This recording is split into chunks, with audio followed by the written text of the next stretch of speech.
আইয়ুহাল্লাযীনা আমানুত্তাকুল্লাহ ওয়া কুনু মা'আস সাদিকিন।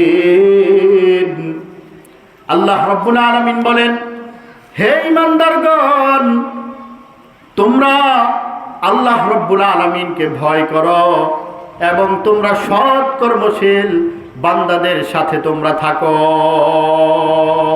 ওয়া কুনু মা'আস সাদিকিন।